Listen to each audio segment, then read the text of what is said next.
Hello बच्चों, कैसे हो? First class. तो चलिए, ग्रेविटेशन चैप्टर चल रहा बेटा, और ग्रेविटेशन चैप्टर का पहला, दूसरा, तीसरा एपिसोड आप पढ़ चुके होंगे फर्स्ट क्लास का। और यह है ग्रेविटेशन का चौथा episode, P100 physics maths DP sir. तो जहाँ तक हो गया ठीक उसके आगे स्टार्ट किया जाए। क्या क्या पढ़ चुके आप? ग्रेविटेशनल पोटेंशियल एनर्जी क्या होती है, अभी जस्ट पिछले एपिसोड में आप पढ़े हैं। और ग्रेविटेशनल पोटेंशियल क्या होता है ये भी पढ़े हैं। और फिर पढ़े हैं कि इसके वेलोसिटी क्या होती है और ऑर्बिटल वेलोसिटी क्या होती है। लास्ट एपिसोड में जस्ट अभी अभी आपने पढ़ा है। जहां तक हो गया है ठीक उसके आगे अगला heading, kinetic energy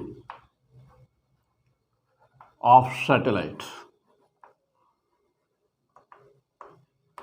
kinetic energy of satellite अभी अभी देखा हम लोगों ने। अर्थ रेडियस आरी,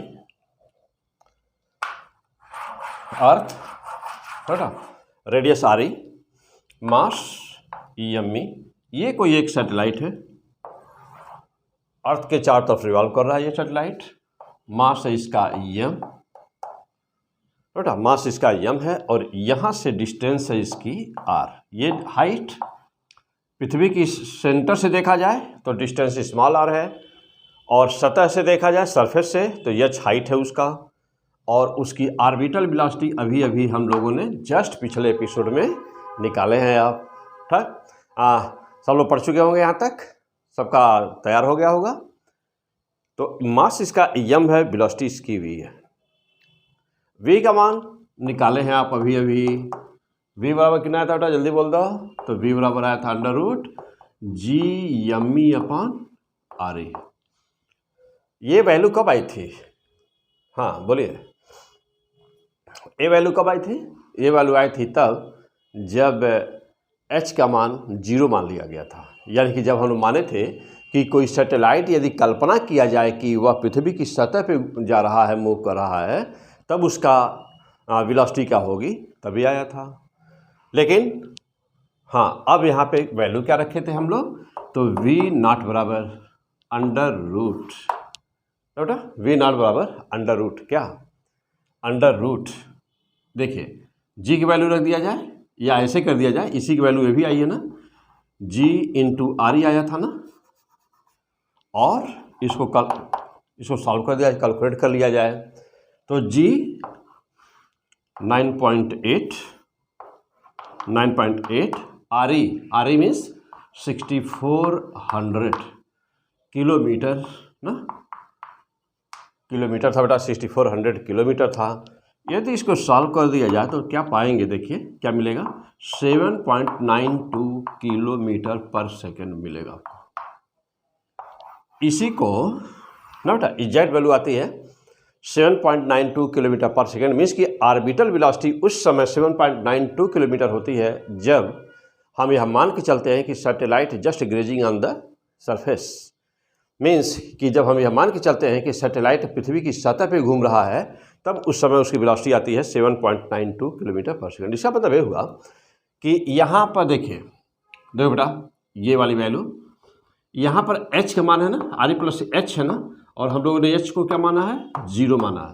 तो जब हम h को 0 मान रहे हैं तब ये वैल्यू आ रही है। V0 inversely proportional to √RE+H, V0 inversely proportional to √RE+H, h is minimum, तो this will be the maximum. Means क्या हुआ कि therefore you can say that this calculated value 7.92 kilometre per second is the maximum value of the orbital velocity of any satellite possible for earth. तो this is the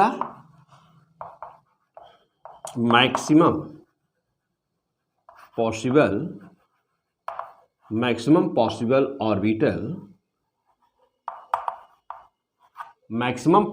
orbital velocity for any satellite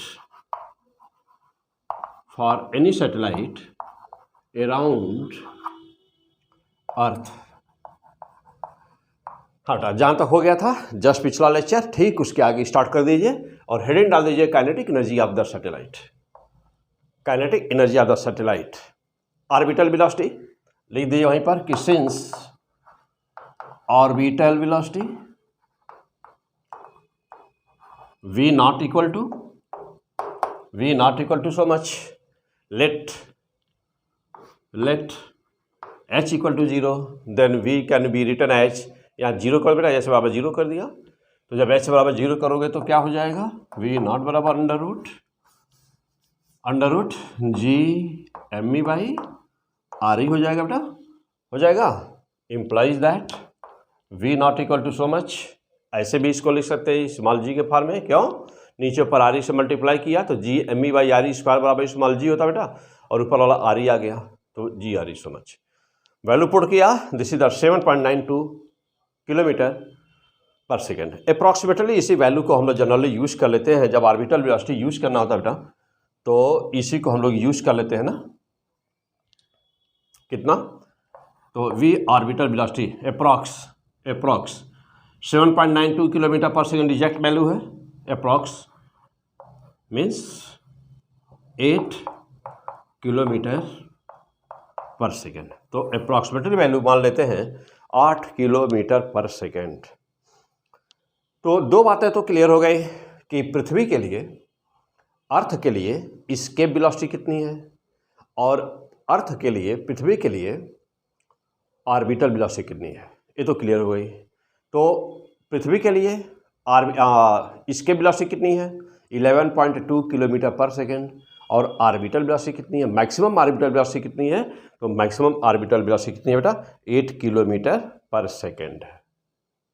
दो चीज बातें clear हो गई, first class. चलिए अच्छा, अब अभी जस्ट पढ़ा है हम लोगों ने कि कोई भी सैटेलाइट है, जस्ट अभी लास्ट एपिसोड यहीं पे, यहाँ अंतिम पॉइंट यही था पिछले एपिसोड का, क्या कि कोई भी सैटेलाइट है, इसकी ऑर्बिटल वेलोसिटी कितना परसेंट बढ़ा दिया जाए, कितना परसेंट बढ़ा दिया जाए कि अपने ऑर्बिट को छोड़ करके एस्केप कर जाए, तो कितना परसेंट बढ़ा दिया जाए बेटा, तो डेल्टा वी, अभी जस्ट लास्ट लेक्चर में, प्रूव करके दिखाया हूँ, कितना आंसर आया था, 41%।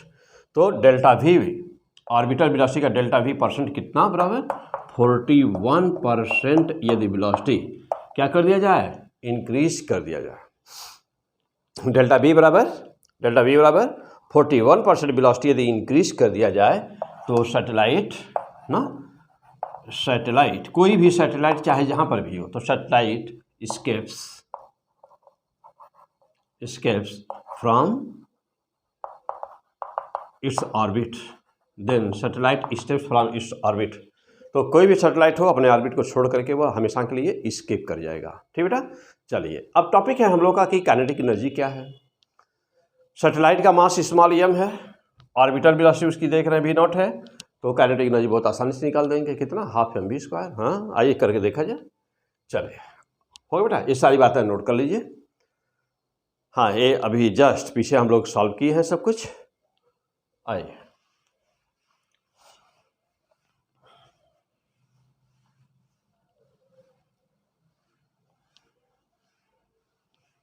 तो मैक्सिमम, ये जो वैल्यू है मैक्सिमम ऑर्बिटल वेलोसिटी है बेटा, याद रहे। मीन्स कि कहीं पर भी कोई भी ऑर्बिटल वेलोसिटी जब भी होगी, कोई भी सैटेलाइट होगा, देख रहे हैं ना, कोई भी सैटेलाइट होगा तो जस्ट पृथ्वी पर के सरफेस पर तो होगा नहीं, वह होगा ऊंचाई पर। तो हर हाल में जो प्रैक्टिकल वैल्यू होगी ऑर्बिटल वेलोसिटी जो होगी बेटा, हर हाल में वी नॉट की मैक्सिमम वैल्यू है, मैक्स है कितना, 8 किलोमीटर पर सेकेंड। क्या है यह, अप्रॉक्स वैल्यू। और एग्जैक्ट वैल्यू कितनी बेटा, 7.92 किलोमीटर पर सेकेंड, है ना बेटा। इसका मतलब यह हुआ कि जो प्रैक्टिकल वैल्यू होगी इन प्रैक्टिस, जो ऑर्बिटल वेलोसिटी होगी वह अवश्य ही 7.92 किलोमीटर पर सेकेंड से कम होगी। जो प्रैक्टिकल वैल्यू होगी V orbital velocity in practice V not will be so much. Means क्यों, क्योंकि हर हाल में एच का कुछ ना कुछ तो मान होगा ही, एच तो कुछ होगा ही ना, एच जीरो होगा नहीं, तो जब h 0 होगा नहीं तो हर हाल में वैल्यू इसकी क्या होगी, 7.92 किलोमीटर पर सेकंड से कम ही होगी। ओके बेटा, आ जाओ, अब आ जाओ काइनेटिक एनर्जी पे चलते हैं हम लोग। काइनेटिक एनर्जी कितनी क्या होती है बेटा, देखो काइनेटिक एनर्जी बराबर जानते हैं हम लोग होती है हाफ mv0 का स्क्वायर। तो काइनेटिक एनर्जी बराबर हाफ m क्या बेटा, मास ऑफ द सैटेलाइट, m क्या है, मास ऑफ सैटेलाइट। चलिए v जानते हैं अंडर रूट क्या आया था, G_me/RE आया था ना। तो G_me/RE कब, ये RE हम कब रखेंगे, तो ऐसे रख दिया जाए RE + H, ना RE + H आया था, तो G_me/RE + H, या ऐसे कह सकते हैं काइनेटिक एनर्जी बराबर हाफ m, हाँ और ये इसका स्क्वायर है ना बेटा, v का स्क्वायर है। चलो हाफ m क्या, G_me/RE + H, देखो स्मॉल r मानते हैं ना, RE + H को क्या मानते हैं, स्मॉल r मान लेते हैं हम लोग। चलो तो r और ये क्या हुआ, इसका स्क्वायर कर दिया जाए, जहाँ पर h क्या है, सैटेलाइट की पृथ्वी की सतह से ऊंचाई है। तो काइनेटिक एनर्जी बराबर कितना हुआ, हाफ m, ये रूट में है ना बेटा, ये रूट में है ना, रूट का स्क्वायर कर दीजिए, हट जाएगा, रूट हट जाएगा, G_me क्या r, मीन्स कितना आया, G_me/2r।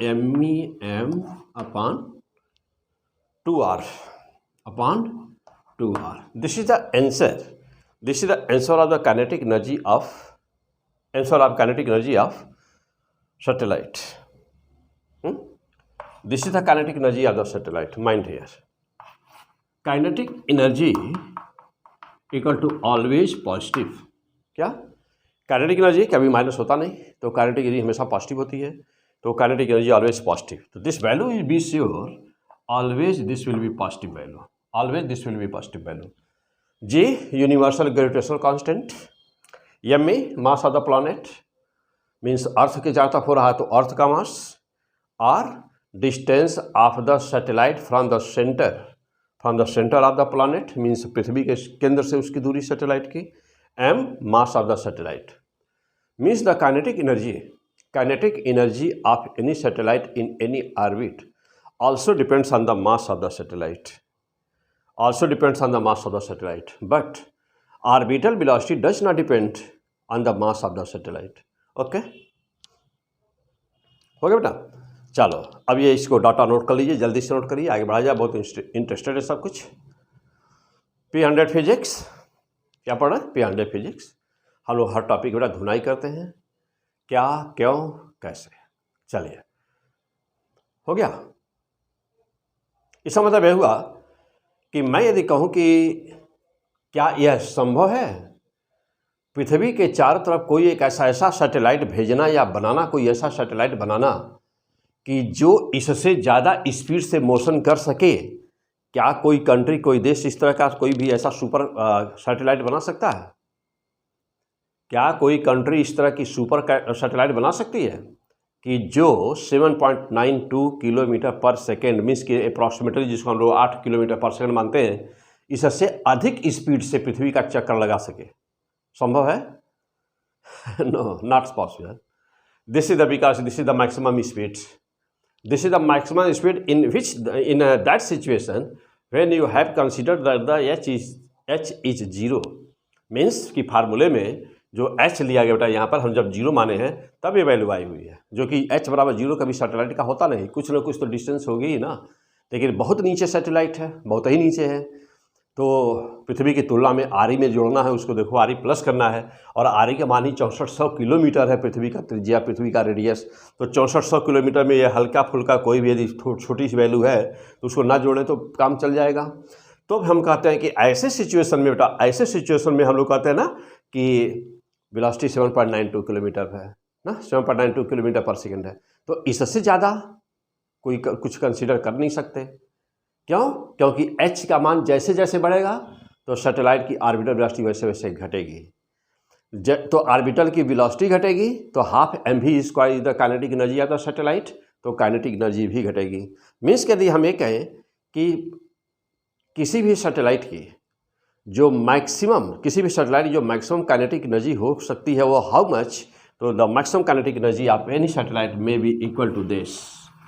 इससे ज़्यादा, इससे इस वैल्यू, जो भी वैल्यू आएगी, हम यहाँ पे मास रख दें, पृथ्वी का मास सारी वैल्यू कल रख दें बेटा, पॉजिटिव में है, इससे ज़्यादा कभी भी किसी भी सैटेलाइट की काइनेटिक एनर्जी संभव नहीं है। और यह कैसा है, यह पॉजिटिव होता है, काइनेटिक एनर्जी ऑलवेज पॉजिटिव। हो गया। अब आ जाओ, चलिए हमको बताना है कि what is the total energy of the satellite. तो काइनेटिक आपने निकाल लिया, अब चलिए पोटेंशियल एनर्जी पर आ जाइए,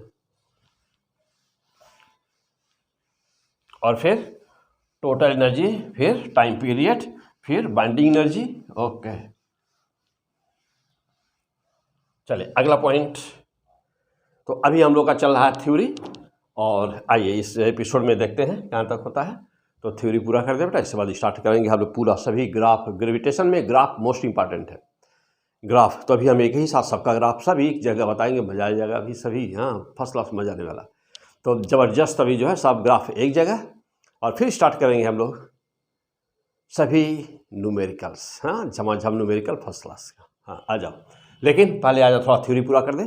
तो अभी क्या है बेटा, अभी हम लोग पढ़े काइनेटिक एनर्जी, हाँ अंडरलाइन के लिए नोट कर लिया वैल्यू, चलो ठीक है। अब आ जाओ पोटेंशियल एनर्जी। तो potential energy of satellite, potential energy of, potential energy of satellite. तो what is the potential energy of satellite. जानते हैं कि कोई भी सैटेलाइट पृथ्वी के चारों तरफ है, तो किसी भी सैटेलाइट को पृथ्वी के चारों तरफ चक्कर लगाने के लिए, यानी कि सर्कुलर मोशन करने के लिए सेंट्रीपिटल फोर्स चाहिए। और जब तक सेंट्रीपिटल फोर्स कहीं से नहीं मिलता है तब तक कोई भी वस्तु सर्कुलर मोशन नहीं कर सकती। कोई भी वस्तु सर्कुलर मोशन तब तक नहीं कर सकती जब तक कि उसको कहीं ना कहीं से सेंट्रीपिटल फोर्स मिले। तो बिना सेंट्रीपिटल फोर्स की कोई भी वस्तु कभी भी सर्कुलर मोशन नहीं कर सकती। तो किसी भी सैटेलाइट को पृथ्वी के चारों तरफ घूमने के लिए कहाँ से मिलता है सेंट्रीपिटल फोर्स, तो सैटेलाइट और अर्थ के बीच लगने वाला force of attraction, gravitational force of attraction, पृथ्वी प्रत्येक वस्तु को अपनी तरफ खींचती है। चूँकि पृथ्वी का गुरुत्वीय क्षेत्र यानी कि ग्रेविटेशनल फील्ड कंजर्वेटिव है, तो वह सेंट्रल है, और सेंट्रल है कंजर्वेटिव है, इसलिए वह सेंट्रीपिटल फोर्स प्रोवाइड करता है। तो किसी भी सैटेलाइट को घूमने के लिए सेंट्रीपिटल फोर्स कौन प्रोवाइड करता है, तो किसी भी सैटेलाइट को घूमने के लिए, चारों तरफ पृथ्वी की परिक्रमा लगाने के लिए, रिवॉल्यूशन करने के लिए बेटा कौन प्रोवाइड करता है, force of attraction between the satellite and the earth. Clear. चलिए अब तो जानते हैं कि यह अर्थ किसी भी वस्तु पर तभी फोर्स लगाता है जब वह उसके ग्रेविटेशनल फील्ड में होता है। यदि ग्रेविटेशनल फील्ड में नहीं रहेगा तो फोर्स कहाँ से लगेगा। और कोई भी वस्तु जब अर्थ के ग्रेविटेशनल फील्ड में होती है तो उसकी ग्रेविटेशनल पोटेंशियल एनर्जी होती है। अभी पढ़ा आपने कि ग्रेविटेशनल पोटेंशियल एनर्जी कितनी होती है, तो -G होती है ना। आ जाइए बाई डायग्राम देखते हैं। देखो बेटा, अर्थ, ए अर्थ का रेडियस RE, मास ME। सपोज करो कि ये कोई एक सैटेलाइट ना, सपोज करिए कि यह कोई एक सैटेलाइट है, और जिसकी ऑर्बिटल वेलोसिटी V0 है। यह डिस्टेंस h है, हाइट पृथ्वी की सतह से, और सेंटर से इसकी पूरी डिस्टेंस है r। तो यहाँ पर r बराबर क्या बेटा, RE + h है ना। चलिए मास इसका m है। तो अब इसकी ग्रेविटेशनल पोटेंशियल एनर्जी कितनी होगी, तो अभी हम लोग पढ़े हैं, पीछे हेडिंग प्रूफ किए थे ग्रेविटेशनल पोटेंशियल एनर्जी ना, ग्रेविटेशन पार्ट 3 में सब कुछ पढ़े हैं हम लोग। तो कितना आया था आंसर उसका, -G/m/r आया था, जहाँ पे r सेंटर से हमेशा डिस्टेंस कहाँ से लेते हैं, सेंटर से। मास कितना है, m। क्या है यह, सैटेलाइट। होगा बेटा। चलो तो दिस इज द वैल्यू, फिर से उसको कैलकुलेट नहीं करना है। जी कांस्टेंट रहता है, एम कांस्टेंट रहता है, यह एम कांस्टेंट है, ये आर केवल वेरिएबल है, जहाँ पर आर बराबर क्या है, सेंटर से उसकी दूरी। तो अभी मैं डिस्कस किया हूँ कि ग्रेविटेशनल पोटेंशियल एनर्जी मैक्सिमम कहाँ पर होगी, तो gravitational potential energy maximum infinity पर होगी ना। कहाँ पर होगी, इन्फिनिटी पर। और जीरो कहाँ पर होगी, तो वहाँ पर जीरो होगी जहाँ पर, हाँ जीरो होने का कोई फिक्स कंडीशन नहीं है, जहाँ पर भी ग्रेविटेशनल फील्ड की इंटेंसिटी जीरो होगी वहीं पर वो जीरो हो जाएगा ग्रेविटेशनल पोटेंशियल एनर्जी ना। जब अभी आएगा, बहुत सारे क्वेश्चन अभी लेने जा रहा हूँ। जैसे हालो कोई सेल है बेटा, हालो सेल के अंदर, तो हालो सेल के अंदर किसी भी पॉइंट पर ग्रेविटेशनल पोटेंशियल एनर्जी जीरो हो जाएगी। क्यों, क्योंकि वहाँ पर आई जी का मान जीरो होगा। कैसे होगा अभी दिखाऊंगा आपको। कोई इक्विलेटरल ट्रायंगल है, उसके सेंटर पर देखा जाएगा अभी कि वहाँ पर आई जी की वैल्यू कितनी आ रही है, वहाँ पर वी जी का मान क्या होगा, अभी देखा जाएगा।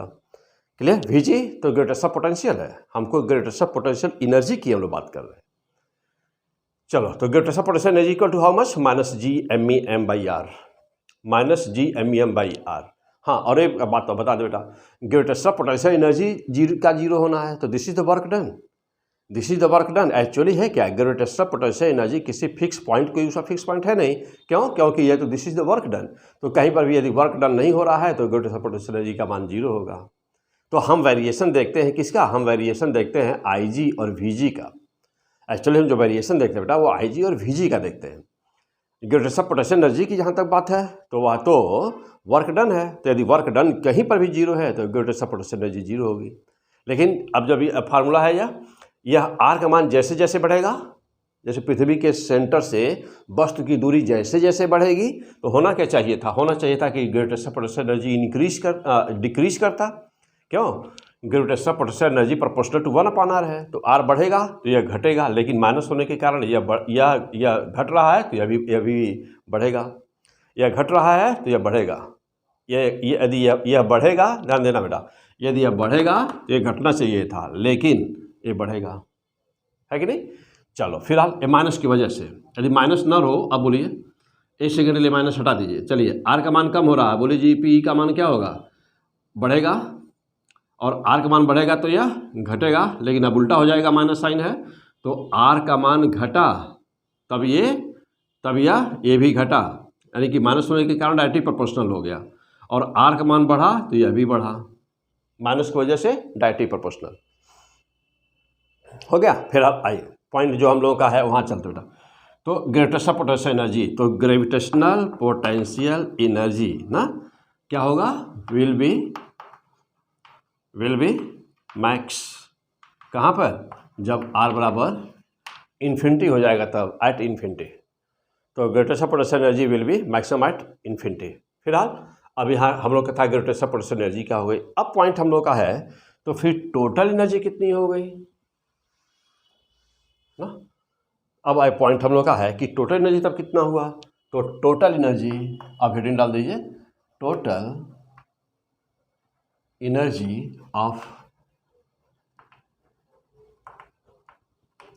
ऑफ सैटेलाइट तब कितना हो गया, तो टोटल एनर्जी, अब देखिए, अब ई टोटल बराबर क्या हो गया, तो ई टोटल बराबर पोटेंशियल एनर्जी जो सामने दिख रहा है वो प्लस काइनेटिक एनर्जी, यही होगा ना। आइए वैल्यू निकाल दिया जाए। अब total energy of the satellite, किसी सैटेलाइट की टोटल एनर्जी कितनी होती है, चलिए बेटा, तो ई टोटल बराबर कितना हुआ, ग्रेविटेशनल पोटेंशियल सामने दिया हुआ है, minus G M E M upon R plus, और क्या, काइनेटिक एनर्जी दिया हुआ है। अभी अभी हम लोग प्रूफ किए थे, कितना आया था G M E M upon 2r आया था ना। चलिए नीचे पर 2 से मल्टीप्लाई कर दिया जाए, -2 G M E M upon 2r plus G M E M upon 2r, LCM नीचे एलसीएम बराबर करने के लिए नीचे पर 2 से मल्टीप्लाई कर दिया। अब ये देखिए, माइनस यहाँ पर 2 जी एम ई एम है और यहाँ पर 1 है, कितना हो जाएगा, minus G M E M upon 2r, तो ये क्या आया, ये आ गया ई टोटल। बार बार यहाँ से आपके एग्जाम में क्वेश्चन आता है ना, बार बार यहाँ से बेटा आपके एग्जाम यहाँ से क्वेश्चन आता है बार बार ना। और वो अभी क्यों आता है, क्योंकि माइनस का चक्कर होता है कि स्टूडेंट्स जनरली गलती करते हैं। बेटा यहाँ पे ये माइनस साइन है ना, तो स्टूडेंट्स यहाँ पे गलती करते हैं। तो अच्छी तरह से समझ लीजिएगा इसको कि टोटल एनर्जी अब कैसे हुई। यदि मैं कहूँ, ध्यान दीजिएगा यहाँ पर देखिए, बहुत इंपॉर्टेंट बातें, यह है टोटल एनर्जी। तो मैं कहूँ आपसे कि ई टोटल बराबर कितना है, ई टोटल बराबर कितना, तो देखिए जरा साहब, यह G_m_e_m/2r तो काइनेटिक एनर्जी था ना। देखिए G_m_e_m/2r तो काइनेटिक था ना, माइनस को हटा दिया जाए तो देखिए काइनेटिक G_m_e_m/2r था ना, अंतर यह था कि वो प्लस था और टोटल क्या है, माइनस। इसका मतलब ये हुआ कि याद करने का तरीका कि टोटल एनर्जी किसी भी सैटेलाइट की उसके काइनेटिक एनर्जी के बराबर होती है। यानी कि न्यूमेरिकल वैल्यू देखा जाए तो numerical value of the total energy, numerical value of the total energy of any satellite is equal to its kinetic energy, equal to its kinetic energy. Mind here E_T बराबर क्या, minus लगा दूं और यहाँ पर काइनेटिक एनर्जी कर दूं। अब बताइए ये लाइन सही है कि नहीं, जल्दी बोलिए। ई टोटल बराबर माइनस काइनेटिक एनर्जी, बोलिए लाइन सही है कि नहीं, पक्का सही है, फर्स्ट क्लास सही है, फर्स्ट क्लास सही है। अब चलिए बोलिए, फिर से बोलिएगा। अब मैं कहूँ यदि कि ई टोटल बराबर, अभी दूसरा फार्मूला बनाना चाहता हूँ, पोटेंशियल एनर्जी और टोटल एनर्जी के बीच में क्या संबंध है। देखिए अब मैं यहाँ पर एक दूसरा फार्मूला बनाना चाह रहा हूँ बेटा। देखो कि टोटल एनर्जी और पोटेंशियल एनर्जी के बीच में क्या संबंध है। तो जानते हैं, देखिए ये माइनस इतना ले लीजिए, इतना माइनस ले लीजिए, माइनस सहित लीजिए इतना, देखिए ये इतना जो मैं अंडरलाइन कर रहा हूँ, देखिए इतना, तो माइनस सहित ले लीजिए, इसी को पोटेंशियल एनर्जी कहते हैं। इसका मतलब ये हुआ कि टोटल एनर्जी बराबर क्या है, पोटेंशियल एनर्जी जितना होता है उसी का आधा है। देखिए वेरी फैंटास्टिक। E_T बराबर टोटल एनर्जी बराबर पोटेंशियल एनर्जी जितना है। देखिए पोटेंशियल एनर्जी हम लोग का ये है G_m_e_m/r है ना, और नीचे 2 लगा है, नीचे 2 लगा है, मीन्स कि उसी का आधा। तो टोटल एनर्जी बराबर क्या, potential energy, gravitational potential energy बटा 2। वेरी फैंटास्टिक, देखिए वेरी वेरी फैंटास्टिक। यानी कि जो ग्रेविटेशनल पोटेंशियल एनर्जी बेटा टोटल एनर्जी है, देखिए टोटल एनर्जी कितनी है, टोटल एनर्जी बराबर ग्रेविटेशनल पोटेंशियल एनर्जी का, ग्रेविटेशनल पोटेंशियल एनर्जी का आधा है, हाफ है। और जो टोटल एनर्जी है काइनेटिक की भाषा में, जो टोटल एनर्जी है वह काइनेटिक एनर्जी के बराबर है, साइन लेकिन माइनस लगा दिया जाए। मैं कहूँ यदि आपसे, ध्यान दीजिएगा, मैं कहूँ आपसे कि किसी बॉडी का, किसी वस्तु का काइनेटिक एनर्जी, यानी कि किसी सैटेलाइट की काइनेटिक एनर्जी, किसी सैटेलाइट की काइनेटिक एनर्जी 10 जूल है। क्या बोला, किसी सैटेलाइट की काइनेटिक एनर्जी 10 जूल है। बताओ कि उसकी पोटेंशियल एनर्जी कितनी होगी, बताओ कि उसकी पोटेंशियल एनर्जी कितनी होगी। मारिए जल्दी फटाफट निशान, हाँ जल्दी बोलिए आंसर, अपना आंसर डिसाइड करिए। किसी सैटेलाइट की काइनेटिक एनर्जी 10 जूल है, तो बताओ कि उसकी पोटेंशियल एनर्जी कितनी होगी। मारिए जल्दी फटाफट। देखो बेटा काइनेटिक एनर्जी हमने बोला 10 जूल है, तो यदि उसमें माइनस लगा दिया जाए, काइनेटिक एनर्जी की वैल्यू में यदि माइनस लगा दिया जाए तो टोटल बन जाएगा ना। देखो ई टोटल बराबर माइनस काइनेटिक एनर्जी, और काइनेटिक एनर्जी मैं बोला हूँ 10 जूल है, तो यदि 10 जूल में माइनस लगा दूँ, माइनस 10 जूल बोल दूँ तो ई टोटल हो गया। तो सीधे सीधे शब्दों में आप कह सकते हैं कि ई टोटल बराबर हो गया हाउ मच, -10 जूल। मीन्स कि आपको बोला गया कि काइनेटिक एनर्जी 10 जूल है, तो E_T बराबर कितना हुआ, तो E_T बराबर -10 जूल हुआ। अब मैं पूछा हूँ आपसे कि ग्रेविटेशनल पोटेंशियल एनर्जी कितना हुआ, तो ग्रेविटेशनल पोटेंशियल एनर्जी बराबर कितना हुआ, देखिए G_P_E बराबर 2 गुणे E_T। तो अब देखिए 2 गुणे E_T मीन्स कि ग्रेविटेशनल पोटेंशियल एनर्जी बराबर कितना हो गया, माइनस तो है ही, 2 से मल्टीप्लाई करना है, तो 10 × 2 बराबर -20 joule. This is the answer. यही क्वेश्चन आपके एग्जाम में आया हुआ, ये वैल्यू ना, कितना आसान है। लेकिन जब ये सब कुछ क्लियर होगा तब सवाल होता है कि वहाँ पर जो 3 घंटे होते हैं वहाँ पर फिजिक्स भी है, केमिस्ट्री भी है, मैथ भी है और बायो वालों का बायो है। तो उस 3 घंटे में बेटा वो जो प्रेशर होता है एग्ज़ाम का, वहाँ पर माइनस प्लस इसका उसमें ना थोड़ा सा दिक्कत होती है।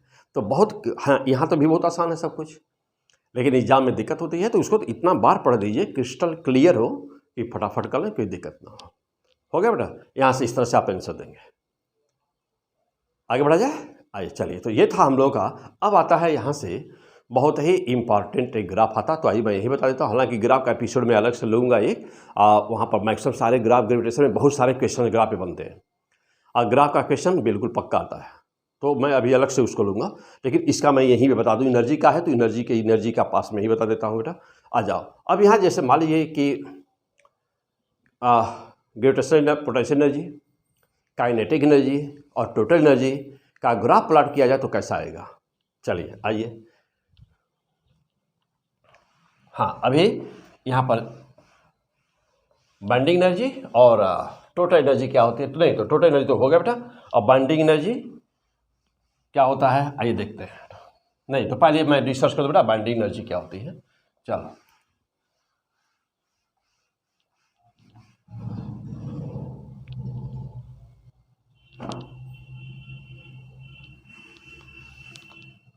ओके। हाँ बेटा देखो, तो ग्रेविटेशनल पोटेंशियल है, तो अभी देखा हम लोग। हाँ, अभी इधर हेडिंग डाल दो पहले, इसको पूरा कर लीजिए। Binding energy, binding energy. चलो बेटा, binding energy, binding energy of a satellite, binding energy of a satellite. The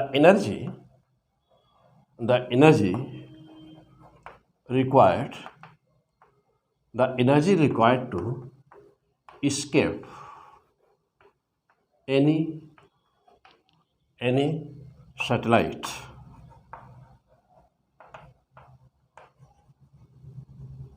from orbit to infinity,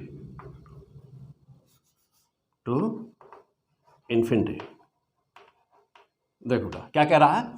कह रहा है कि कहीं पर भी कोई भी सैटेलाइट है, फॉर एग्जांपल जैसे मान लो कि अर्थ ले लिया जाए। तो सपोज करो कि अर्थ और ठीक है ना, अर्थ रेडियस r, मास m, और ये कोई सैटेलाइट है बेटा।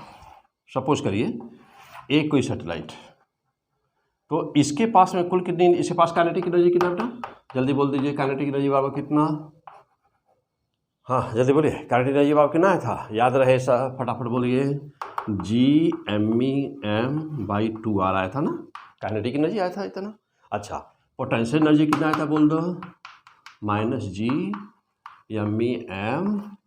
था। टोटल एनर्जी कितना बोलो, तो टोटल एनर्जी -G/m/2r था। यही है ना सब कुछ। हाँ, मीन्स कि काइनेटिक एनर्जी और टोटल एनर्जी दोनों आपस में न्यूमेरिकली बराबर होते हैं, दोनों बराबर होते हैं। अंतर उनके साइन का होता है। काइनेटिक एनर्जी उतना प्लस होती है और टोटल एनर्जी उतना ही माइनस होती है बेटा, ये साइन माइनस। ठीक, आ जाओ अब जा देखना। तो किसी सैटेलाइट की एनर्जी, या सैटेलाइट है, वेलोसिटी v0 है, मास इसका m है। तो किसी सैटेलाइट की, सैटेलाइट मीन्स उपग्रह जो बोलते हैं ना बेटा, तो किसी सैटेलाइट के एनर्जी माइनस होने का क्या सेंस है। टोटल एनर्जी उसकी माइनस है, ग्रेविटेशनल पोटेंशियल एनर्जी तो माइनस होती ही है, काइनेटिक एनर्जी सबकी प्लस होती है और टोटल एनर्जी माइनस है। तो किसी भी वस्तु की टोटल एनर्जी माइनस होने का क्या सेंस है। हम लोग यदि चाहें अचानक हवा में उड़ना तो आसानी से उड़ सकते हैं, नहीं। सवाल है क्यों नहीं उड़ सकते, सवाल है क्यों नहीं उड़ सकते। इसलिए नहीं उड़ सकते कि हम लोग की टोटल एनर्जी माइनस है। पृथ्वी के गुरुत्वीय क्षेत्र में, मीन्स कि कोई भी वस्तु यदि पृथ्वी के ग्रेविटेशनल फील्ड में है तो उसकी टोटल एनर्जी माइनस है। यदि उसके पास वेलोसिटी है तो उसके पास काइनेटिक एनर्जी भी होगी। तो kinetic energy plus potential energy बराबर टोटल एनर्जी हमेशा माइनस ही होगी, अवश्य माइनस होगी, अवश्य माइनस होगी। यदि माइनस नहीं है टोटल एनर्जी तो इसका मतलब यह है कि पृथ्वी के गुरुत्वीय क्षेत्र में वह है ही नहीं। इसका मतलब यह हुआ कि वह वस्तु पृथ्वी के ग्रेविटेशनल फील्ड में है ही नहीं, वह कहीं बाहर है, बियॉन्ड द ग्रेविटेशनल फील्ड हो सकता है, ऐसा संभव। लेकिन ग्रेविटेशनल फील्ड में रहते हुए कभी भी किसी वस्तु की टोटल एनर्जी पॉजिटिव हो ही नहीं सकती, चाहे वह सैटेलाइट हो, चाहे वह कुछ भी हो। क्लियर? तो जो भी वस्तुएं आपको जो भी स्टेबल अवस्था में, इक्विलिब्रियम अवस्था में हम लोगों के घर वगैरह, मकान वगैरह, हम लोग, सारी चीज़ें हम लोगों को दिख रही हैं, वह मात्र इक्विलिब्रियम में इसीलिए है, वह ऑटोमेटिकली इसीलिए नहीं उड़ के हवा में इधर उधर चली जा रही हैं या बियॉन्ड द इन्फिनिटी चली जा रही हैं, या दूसरे किसी सैटेलाइट वगैरह, दूसरे किसी प्लैनेट्स वगैरह के फोर्स ऑफ अट्रैक्शन के कारण नहीं उड़ जा रही हैं। क्यों? इसलिए क्योंकि सबकी एनर्जी माइनस है। तो सबकी एनर्जी माइनस मीन्स क्या है कि वस्तु स्टेबल है, टोटल एनर्जी ही माइनस है। टोटल एनर्जी माइनस का मीन्स क्या? Minus energy is the scalar quantity. Scalar का माइनस होना यह शो करता है, अभी समझाया हूँ लास्ट लेक्चर में, कि कहीं पर भी जब कोई स्केलर क्वांटिटी माइनस होती है तो उसका मतलब होता है कि उसकी वैल्यू 0 से भी कम है। जैसे मान लीजिए कि मेरे पॉकेट में 1 भी रुपया नहीं है, तो मैं क्या कहूँगा कि मैं माइनस में हूँ। यार मेरे पास 5 रुपीज़ है तो हम कहेंगे कि ऐसा ये है 5 रुपीज़, लेकिन भाई 5 रुपया मीन्स उधार हूँ किसी दूसरे का, तो मैं क्या कहूँगा? मैं 12 लिया हूँ, तो किसी दूसरे से उधार लिया हूँ, तो मैं क्या कहूँगा कि मैं 5 रुपीज़ माइनस। तो माइनस मीन्स कि 0 नहीं है, मैं है भी नहीं और उधार भी है, तो माइनस हो गया। कुछ भी नहीं है तो दैट इज 0। तो जब कभी कोई स्केलर क्वांटिटी माइनस होती है, इसका मतलब होता है कि 0 से कम वैल्यू है। और जब कोई वेक्टर क्वांटिटी माइनस होती है तो उसका मतलब कि डायरेक्शन से होता है, दिशा से होता है। मैं कहूँ कि किसी वस्तु का वेग -5 मीटर प्रति सेकंड पूरब की दिशा में है, -5 मीटर पर सेकंड पूरब की दिशा में माइनस लगा है, इसका मतलब कि वस्तु पूरब दिशा में नहीं जा रही है, पश्चिम जा रही है। क्यों? पूरब से उल्टा माइनस लगा हुआ, तो डायरेक्शन शो कर रहा है। ओके, ये सब पढ़ चुके बेटा। चलो आ जाओ, come on the point. And now the question that what do you mean by the binding energy. तो according to the definition of the binding energy, this is the minimum energy required to escape any body और any satellite from its orbit. अपने किसी satellite को कितना कम से कम energy दे दिया जाए कि वह अपने ऑर्बिट को छोड़ करके इस्केप कर जाए, वो अपने ऑर्बिट को छोड़ करके पलाइट हो जाए, इस्केप कर जाए, तो that minimum energy is known as binding energy. According to definition what will be the value of the binding energy. चलिए आइए देखते हैं बेटा कि what will be the minimum value of the binding energy, क्या होगी। तो चलिए यहाँ प्रूफ करके दिखाते हैं कि वो क्या होगी।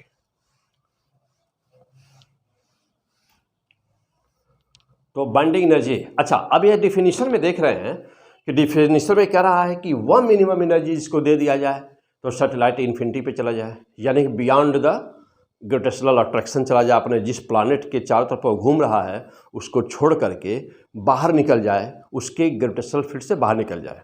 चलिए देखो बेटा, यहाँ पे टोटल एनर्जी तो देख रहे हैं ना, this is the total energy of a satellite, ये देख रहे हैं ना बेटा। तो मिनिमम कितना दे दिया जाए, माना कि उसको बाइंडिंग एनर्जी हमने कुछ दे दिया और प्लस उसका प्रेजेंट में एनर्जी कितना था, -G/m/2r, और वो कहाँ चला जाए, इन्फिनिटी पर। तो इन्फिनिटी पर जाएगा तो इन्फिनिटी पर उसके पास कोई एनर्जी होगी नहीं, वाई नहीं, क्यों? इसलिए कि मिनिमम दे रहे हो ना, और जानते ही हैं कि पोटेंशियल एनर्जी इन्फिनिटी पे 0 होती है। What is the potential energy at infinity for always, 0। तो 0, और आपने काइनेटिक उतना ही दिया है जिससे कि वह स्केप कर जाए, मिनिमम दिया है, इसका मतलब कि वहाँ पहुँच के कुछ बचेगा नहीं, तो 0 बराबर 0 हो गया। Now come on the point, जो आपने दिया था binding energy will be how much, minus है उधर गया, G/m/2r plus this is the exact value of the binding energy, this is the formula of the binding energy. इसका मतलब क्या निकला? इसका मतलब ये निकला कि बाइंडिंग एनर्जी कुछ और नहीं होती है, जितना टोटल एनर्जी माइनस में होती है उतना ही एनर्जी यदि प्लस दे दिया जाए तो that is the binding energy. Means कि जितनी पोटेंशियल एनर्जी जितना टोटल एनर्जी किसी सैटेलाइट की होती है उसका साइन यदि पॉजिटिव कर दिया जाए तो वही एक्सप्रेशन होगा, वही फार्मूला होगा बाइंडिंग एनर्जी का। तो this is the binding energy. देखिए यह टोटल एनर्जी है, तो टोटल एनर्जी जितना है उतना ही एनर्जी यदि पॉजिटिव दे दिया जाए, देखिए उतना ही एनर्जी यदि पॉजिटिव दे दिया जाए तो इसका मतलब ये हुआ कि जितनी एनर्जी इसके पास है उतना ही पॉजिटिव। मैं कहूँ कि कोई सैटेलाइट है जिसकी टोटल एनर्जी 100 जूल है, तो टोटल एनर्जी 100 जूल है, अवश्य माइनस होगा। तो टोटल एनर्जी माइनस 100 जूल है, कितना दी इसको एनर्जी दे, तो इसकी बाइंडिंग एनर्जी कितनी होगी? प्लस 100 जूल होगी। आज दोनों मिला देंगे तो माइनस 100 जूल और प्लस 100 जूल। इसका मतलब क्या हुआ कि वो वस्तु कहाँ पर हो जाएगी? इन्फिनिटी पे चली जाएगी। क्यों? क्योंकि वस्तु की एनर्जी जीरो हो गई है, और जीरो एनर्जी इसका मतलब ये हुआ कि ग्रेविटेशनल पोटेंशियल एनर्जी मैक्सिमम हो गया है। तो मैक्सिमम कहाँ पर होता है? इन्फिनिटी पर। वस्तु यहाँ पर दिखाई देगी नहीं, वो कहाँ दिखाई देगी? इन्फिनिटी पर। फॉर एग्जाम्पल, जैसे मान लीजिए मैं यहाँ खड़ा हूँ और हमारी एनर्जी है 100 जूल, तो जानते हैं कि मैं रेस्ट में हूँ, तो मैं रेस्ट में हूँ तो मेरे पास काइनेटिक एनर्जी है नहीं, मेरे पास रेस्ट में काइनेटिक एनर्जी है नहीं, हमारी काइनेटिक एनर्जी जीरो है क्योंकि हम रेस्ट में हैं। With respect to the earth हम रेस्ट में हैं तो हमारी काइनेटिक एनर्जी जीरो है। लेकिन हमारी पोटेंशियल एनर्जी क्या मेरे बस में है? नहीं। हमारी पोटेंशियल एनर्जी कितनी होगी वो हमारे मास पर डिपेंड करेगी। तो minus G_m_e_m/r, this is the potential energy. तो यदि हम मोशन में नहीं है बेटा तो हमारी टोटल एनर्जी क्या हो गई? माइनस हो गई। काइनेटिक एनर्जी का रोल क्या है? जीरो। Y zero? बिकॉज कि हम रेस्ट में हैं, तो हमारे पास केवल पोटेंशियल एनर्जी है। कितना बोला अपनी एनर्जी? मान लीजिए सपोज दैट कि हमारी टोटल एनर्जी जिसमें कि काइनेटिक का इन्वॉल्वमेंट जीरो है, तो टोटल एनर्जी हमारी है 100 जूल, मीन्स माइनस 100 जूल। तो यदि हमको कहीं से सप्लाई कर दिया जाए एनर्जी प्लस 100 जूल, तब क्या होगा? तो क्या होगा? माइनस 100 जूल मेरे पास एनर्जी है, 100 जूल प्लस दे रहे हो, तो माइनस 100 प्लस 100 बराबर जीरो, और जीरो कहाँ पर होता है? इन्फिनिटी पर। तो हम यहाँ नजर आएंगे नहीं, यस इन्फिनिटी, हाँ तुरंत इन्फिनिटी पर उड़ जाएंगे तुरंत। तो यही तो कंसेप्ट था इसके वेलोसिटी का कंसेप्ट यही था ना बेटा, कि कम से कम उसको एनर्जी कितनी दे दिया जाए कि कोई भी वस्तु अपनी ऑर्बिट को छोड़ करके पृथ्वी की सतह को छोड़ करके पृथ्वी के ग्रेविटेशनल फील्ड से बाहर निकल जाए। ओके, तो this is the concept of the binding energy. Means कि आप दूसरे शब्दों में कह सकते बेटा कि किसी भी वस्तु की बाइंडिंग एनर्जी, यानी कि किसी भी वस्तु की बाइंडिंग एनर्जी पृथ्वी के गुरुत्वीय क्षेत्र में वह एनर्जी होती है कि जो उसको बाउंड रखने के लिए उसके पास होती है। यानी कि किसी भी वस्तु की ग्रेविटेशनल फील्ड में उसके पोजीशन के कारण, उसके स्थान के कारण, उसके पोजीशन के कारण जो उसके पास एनर्जी इन्वॉल्व होती है total, that energy in the positive with positive sign called binding energy. इसका जो माइनस साइन है, यह माइनस साइन ही रिस्पॉन्सिबल है वस्तु को बाउंड रखने के लिए। क्यों? कि यदि टोटल एनर्जी पॉजिटिव हो जाए या जीरो हो जाए तो वस्तु पृथ्वी के गुरुत्वीय क्षेत्र में रहेगी ही नहीं, वह इन्फिनिटी पे चली जाएगी। ओके, यही डिफिनीशन किसी भी सैटेलाइट के लिए है बेटा, यही डिफिनीशन हम लोगों के लिए भी है, और यही डिफिनीशन न्यूक्लियस के चारों तरफ इलेक्ट्रॉन के लिए भी है। इलेक्ट्रॉन अपने ऑर्बिट में रहता है, वो क्यों रहता है? क्योंकि उसकी टोटल एनर्जी माइनस होती है। बिल्कुल सेम कंसेप्ट यही। और जब कभी भी उसको एनर्जी बाहर से उतनी दे दिया जाए तो अपने ऑर्बिट को छोड़ देता है। हो गया? आ जाओ चलो बेटा और आगे बढ़ते हैं। और अब है हम लोग का heading, most important heading, time period of any satellite. क्या होता है?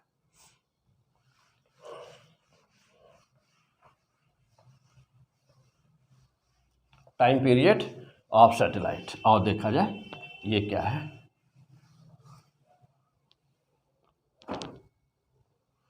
चलो टाइम पीरियड, हाँ वैल्यू डाल दो, टाइम पीरियड,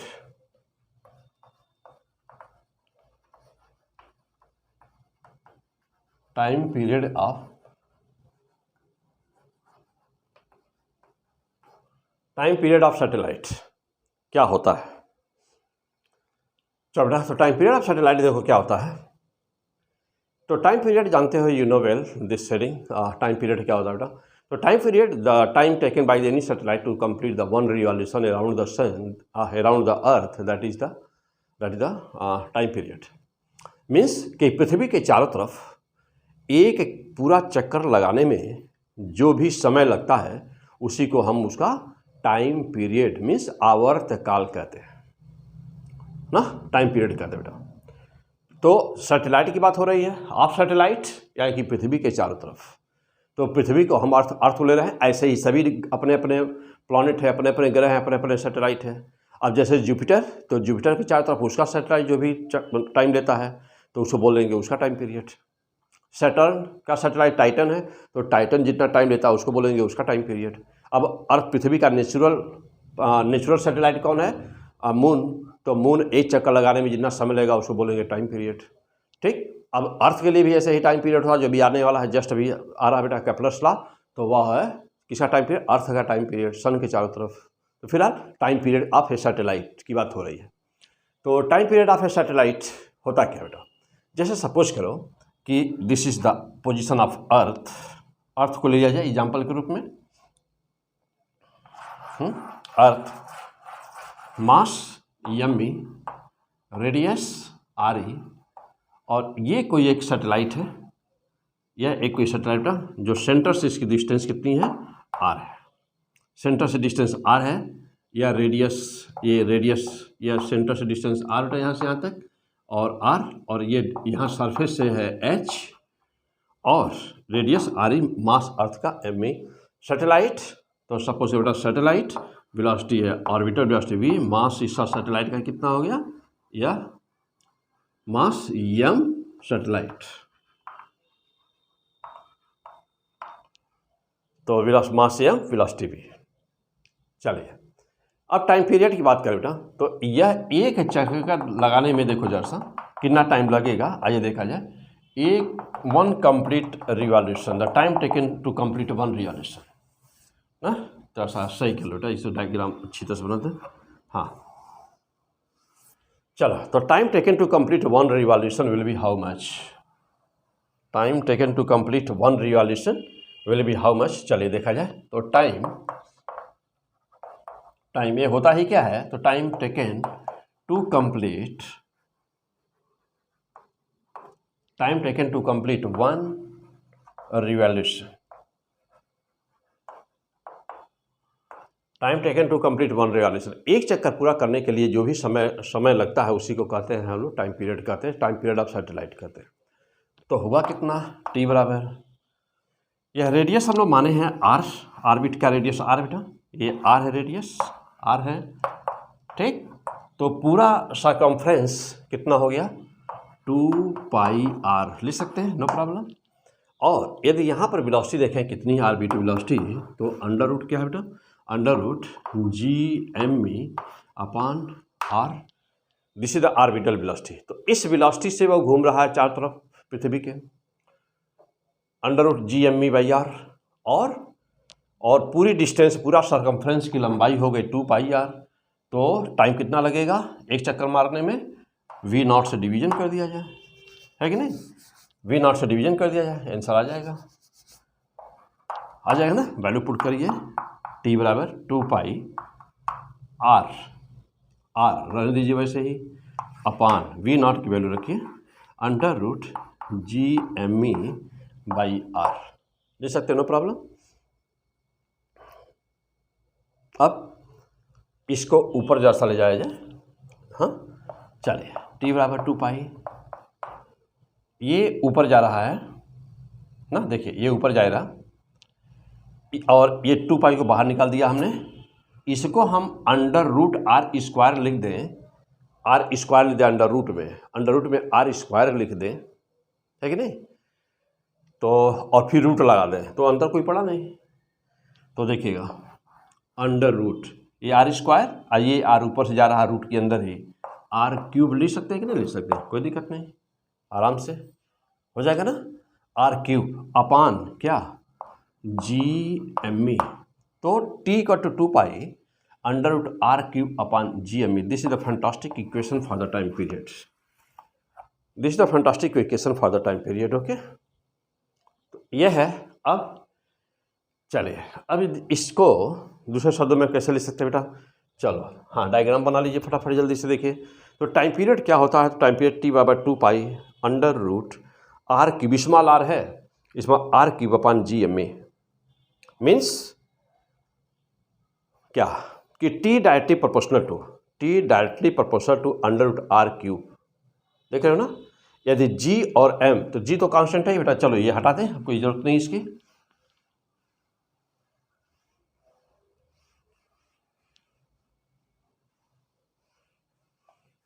देखो देखिए तो यहाँ से साफ दिख रहा है कि टी प्रोपोर्शनल टू ना under root R cube, T proportional to under root R cube. देखिए T proportional to under root R cube, जहाँ पे आर क्यूब क्या है, सेंटर से, अर्थ के सेंटर से सैटेलाइट की डिस्टेंस। और क्या, नंबर 2 साफ दिख रहा है बेटा कि T proportional to 1 upon under root M E. 2 बातें नोट कर लीजिए तुरंत ही फटाफट, ये 2 बातें हो गया। 2 पाई कांस्टेंट है और जी कांस्टेंट है, यह तो कांस्टेंट है, हो गया। चलिए अब इस वजह से दूसरे फॉर्म में आइए, इसका एनालिसिस करूं, इसको डिस्कस करूं। तो टी बराबर 2 पाई हम लोग को क्या शो करता है बेटा, टी बराबर 2 पाई ना अंडर रूट क्या, स्मॉल आर के स्थान पे हम लोग क्या लिखेंगे, आर ई प्लस एच, तो आर ई प्लस एच का cube upon G M E, यही नहीं हुआ, ऐसे लिख सकते हैं। अब कंसीडर करिए, क्या कंसीडर करिए कि कोई सैटेलाइट, देखिए यहाँ पर ध्यान दीजिएगा, जैसे जैसे सैटेलाइट की डिस्टेंस बढ़ेगी तो डायरेक्टली प्रोपोर्शनल तो टाइम पीरियड भी बढ़ेगा। तो किसी भी सैटेलाइट, कोई सैटेलाइट है, उसकी डिस्टेंस बढ़ाया जाए, यानी कि उसको और बड़े रेडियस के ऑर्बिट में ले जाया जाए, यानी कि सेंटर से पृथ्वी की सतह से या पृथ्वी के सेंटर से दूरी बढ़ाई जाए तो उसका टाइम पीरियड बढ़ जाएगा। और यदि ऑर्बिट वही रहे, ध्यान दीजिएगा, यदि ऑर्बिट वही रहे, आर का मान कांस्टेंट रहे, और यदि प्लैनेट का मास चेंज हो जाए, तब देख रहे हैं कैसे चेंज होगा, T proportional to 1 upon under root M E होगा, और बशर्ते रेडियस वही रहे। लेकिन यदि रेडियस और मास दोनों वेरी करें तो फार्मूला सामने है, T by 2 pi under root R upon under root G M E.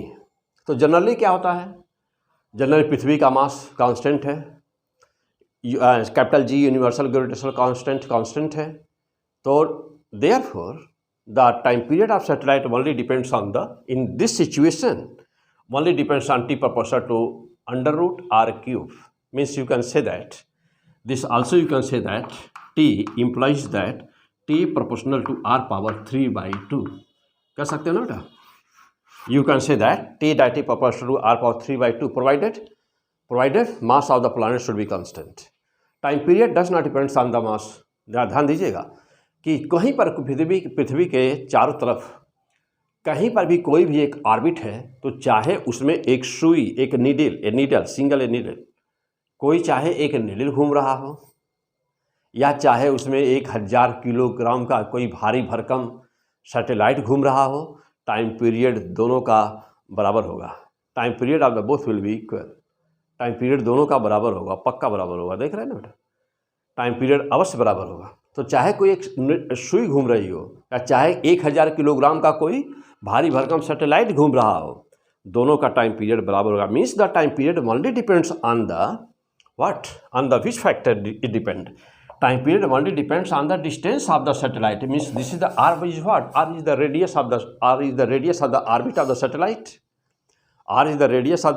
satellite, and this m is the mass of the planet. तो यदि पृथ्वी का मास कांस्टेंट रखा जाए बेटा, यदि पृथ्वी का मास कांस्टेंट रखा जाए तो टाइम पीरियड सैटेलाइट का केवल रेडियस पर डिपेंड करता है ना। ओके, फर्स्ट क्लास, हो गया, तैयार हो बेटा। या ऐसे ही सब कुछ एनालिसिस अपना सोचना चाहिए, समझना चाहिए, उसको लिख करके ना, क्या क्यों कैसे किस पे डिपेंड का क्वेश्चन यही तो बनेगा, ऐसे ही तो बनेगा। आ जाओ और आगे बढ़ते बेटा। देखो अब मैं कहूँगा आपसे कि what may be the value of the satellite, यानी कि कम से कम टाइम। अब मैक्सिमम की बातें आनी होगी, क्यों? क्योंकि जैसे जैसे दूरी बढ़ाते जाओगे, यानी कि जैसे जैसे ऑर्बिट का रेडियस बढ़ता जाएगा तो टाइम पीरियड का मान तो बढ़ता जाएगा, तो यह तो अनंत तक है ना, अनंत तक है। तो एक्स लेक्स maximum time will be how much, तो ये नहीं पूछा जा सकता। यहाँ पर पूछा क्या जाएगा, यहाँ पर पूछा जाएगा कि what is the minimum value of the time period. What is the minimum value of the time period means कि वेरी फास्ट, यदि कोई भी सैटेलाइट अपने अधिकतम चाल से चल रही हो तो वह न्यूनतम समय लेगी। तो यहाँ पर दो बातें इंपॉर्टेंट हुई, सैटेलाइट की वेलोसिटी मैक्सिमम कितनी हो सकती है, और सैटेलाइट का कोई भी सैटेलाइट कम से कम कितने समय में पृथ्वी का एक चक्कर लगा सकता है। तो this is the most important point, this is the most important point. क्या, फिर से सुनिए कि किसी भी पृथ्वी के चारों तरफ घूमने के लिए, यानी कि किसी भी सैटेलाइट की अधिकतम वेलोसिटी, मैक्सिमम वेलोसिटी कितनी हो सकती है, तो उसका आंसर क्या आया, maximum velocity of any satellite is possible that is the 7.92 kilometre per second approximately, that taken as 8 kilometre per second, 8 kilometre प्रति सेकेंड किसी भी सैटेलाइट की अधिकतम वेलोसिटी है। अधिकतम वेलोसिटी है जब क्या माना गया है उसको, कि वह पृथ्वी की सतह पे चल रहा है। इससे ज़्यादा कभी किसी सैटेलाइट की वेलोसिटी नहीं हो सकती। तो जब वह अपने अधिकतम वेलोसिटी से मूव करेगा तो समय मिनिमम लेगा। तो मिनिमम वैल्यू टाइम पीरियड की कितना हो गई, आइए कैलकुलेट करते हैं। तो मिनिमम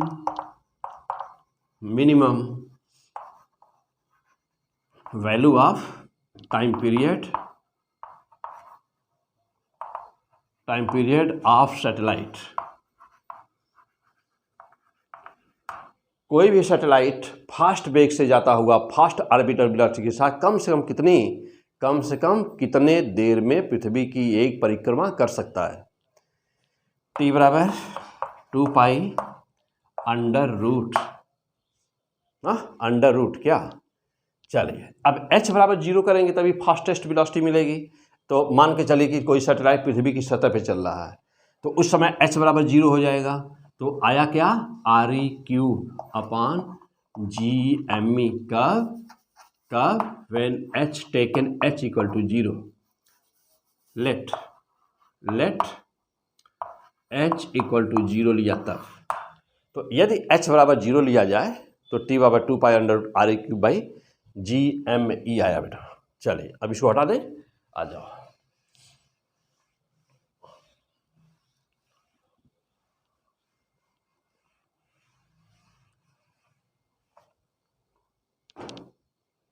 हाँ अब देखना, अब t बराबर कितना आया, तो t बराबर हुआ ReQ है बेटा। तो देखो अब आप ऐसे लिख सकते हो इसको, 2 पाई अंडर रूट क्या, एक आर बाहर निकाल दीजिए, अलग नहीं वहीं रहने दीजिए, ऐसे RE² इंटू RE कर दें, कोई मान में करना पड़ा नहीं, GM इसके साथ ले लें। और जानते हो कि स्मॉल g बराबर होता है GME/RE² होता ना, क्योंकि RE पृथ्वी का रेडियस है, ME मास है। तो अब यहाँ पे t बराबर 2 पाई अंडर रूट क्या, अब यहाँ पर लिख सकते RE/G कर सकते हैं ना, RE/G, fantastic. This is the most important equation, this is the most important equation for the time period of a satellite, for time period of a satellite. Now since you know t equal to 2 pi under root RE 6400 kilometre 10³ metre upon g बराबर 9.8 metre per second square. Calculate this value, you will get 84.6 minute. कितना है बेटा, बहुत ही important बातें हैं ये सब, most important point बेटा 84.6 मिनट आया कैलकुलेट करने पर। कैलकुलेट करोगे बेटा पाओगे 84.6 मिनट। हो गया, आ जाओ अब जा देखना। हाँ, वेरी फैंटास्टिक रिजल्ट। चलिए हो गया, नोट कर लिया। तो अब एक बात यह हमेशा याद रखना कि T/2π√RE/G का मान आता है 84.6 मिनट के लगभग आता है बेटा, अप्रॉक्स 84.6 मिनट। चाहो कैलकुलेट कर लो, निकाल के चेक कर लो। हो गया, आओ अब जैसा इसका देखो यूज कहाँ पर है। T/2π√RE/G सो मच 84.6 मिनट, लगभग कितना हो रहा बेटा 60 मिनट का 1 घंटा हो गया और 14.6, यानी कि 1 मिनट 60 हो गया और 24, 60 24 84 हो जाए बेटा, तो 24 मिनट मान के चलो कि लगभग ना 1.5 घंटा। तो चलो आ जाओ बताते हैं बेटा, यह बहुत ही हिस्टोरिकल है, कुछ यहाँ पर हिस्ट्री जुड़ी हुई है। तो आइए मैं इसका थोड़ा सा मैं बता दूं तुमको यहाँ पे क्या हिस्ट्री है।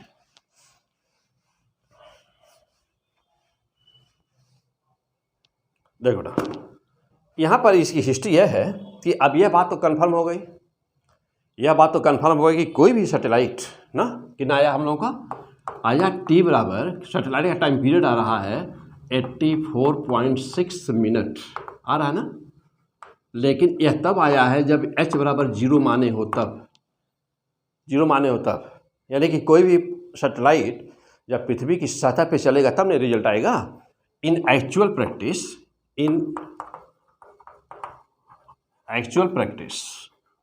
मीन्स रियल में क्या होता है, कोई सैटेलाइट ज़मीन पे तो चलती नहीं है ना।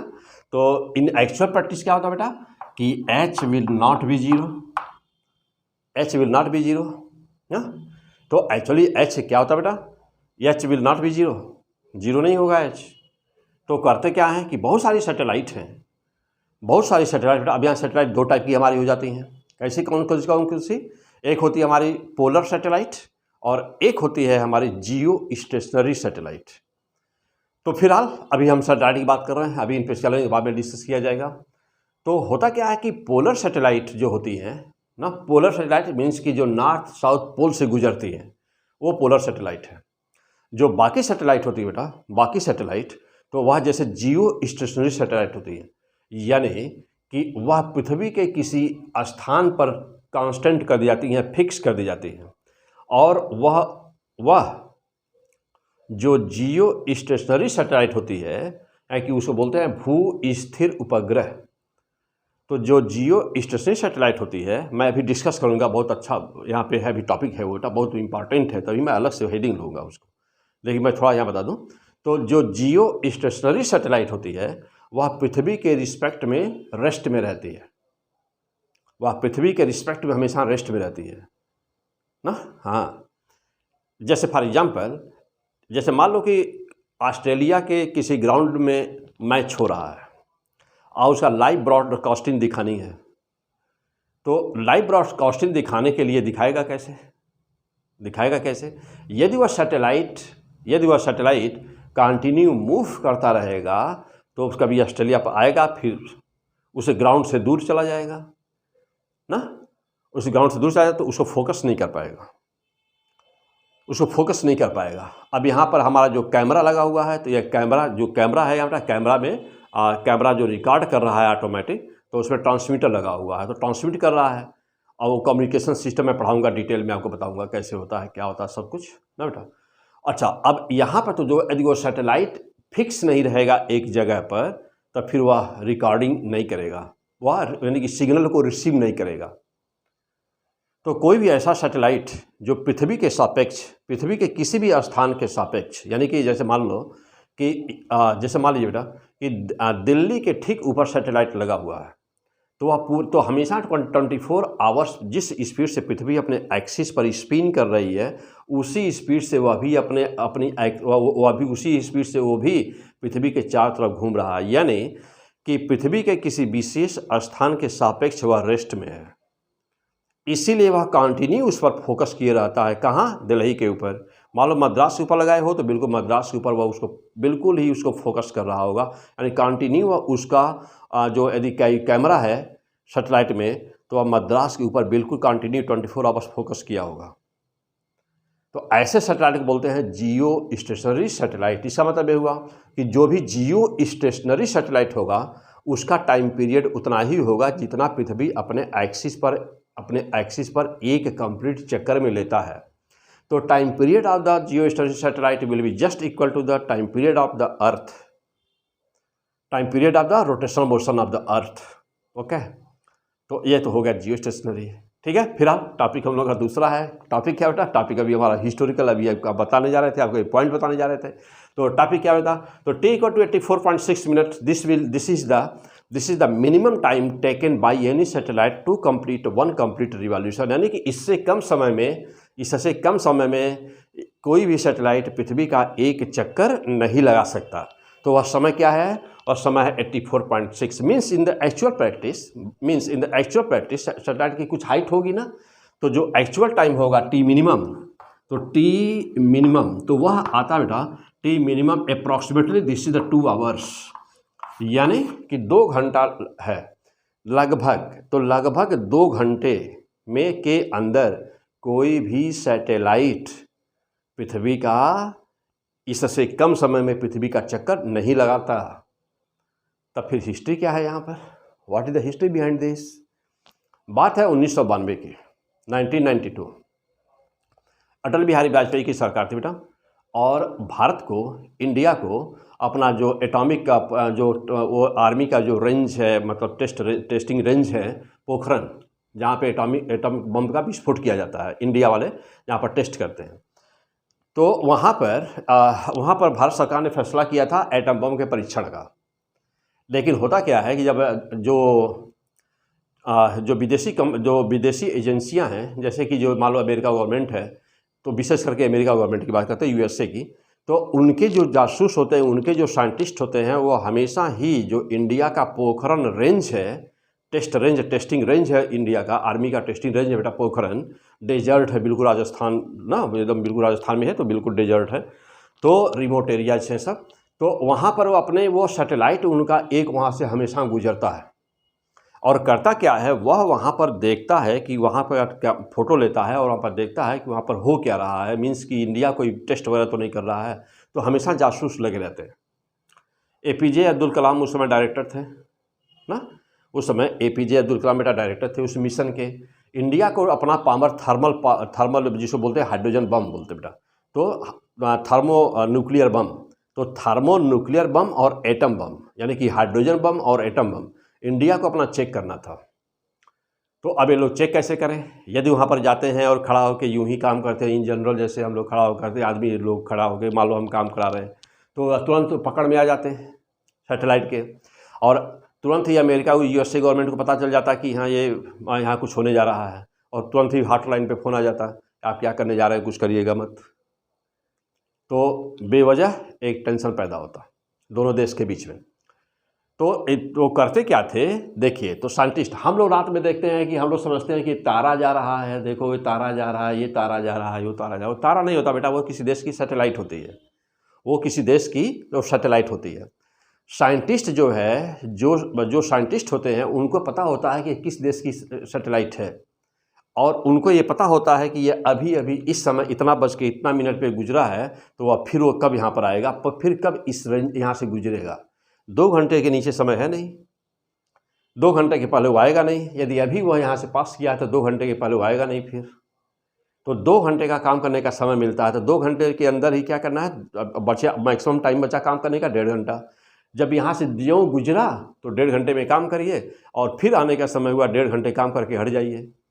तो एपीजे अब्दुल कलाम और उनकी टीम, 600 साइंटिस्टों की टीम, वहाँ पर जा कर के पहले ही, साल भर पहले, 6 महीना पहले से ही उस एरिया में, यानी कि जहाँ पर सिविलियन एरिया जो था, उस सिविलियन एरिया में गडेरिए के रूप में ये लोग रहते थे। लगता जैसे भेड़ चरा रहे, गडेरिए के रूप में रहते थे। और जब 1.5 घंटे का टाइम इंटरवल जो मिलता था इनको काम करने का, तब ये तुरंत ही लोग आते थे, तुरंत वहाँ काम करते थे, काम कर करके फिर 1.5 घंटे में ही हट जाते थे वहाँ से, यानी कि छिप जाते थे कहीं, फिर आते थे। फिर ऐसे 6 महीने तक प्रैक्टिकल चला, यानी कि सारी चीज़ें, सब कुछ मैगजीन में है, सब कुछ है, पूरी स्टोरी है, पूरी इंडिया की सब लोग जानते हैं। तो वह मीन्स कि इस तरह से तो यही फार्मूला यूज़ किया गया था, T minimum equal to approximately 2 hours, means in the actual practice this minimum value which is by calculation this is 84.6 minute, but actually that is the approximately 2 hours. तो 2 आवर्स 2 घंटा के पहले चक्कर आएगा। यदि यहाँ से कोई सैटेलाइट अभी गुजरा है तो 2 घंटा के पहले फिर यहाँ से नहीं गुजरेगा, कम से कम 2 घंटे से ज़्यादा समय लगना ही है। तो मिनिमम टाइम मिला हमको 2 मिनट में, या दूसरा फिगर नहीं ले सकता। हाँ, अब कहेंगे कि मान लीजिए 10 सैटेलाइट लगा दे तो बस, तो हर आधे घंटे में आने लगेगा, लेकिन ऐसा तो था नहीं।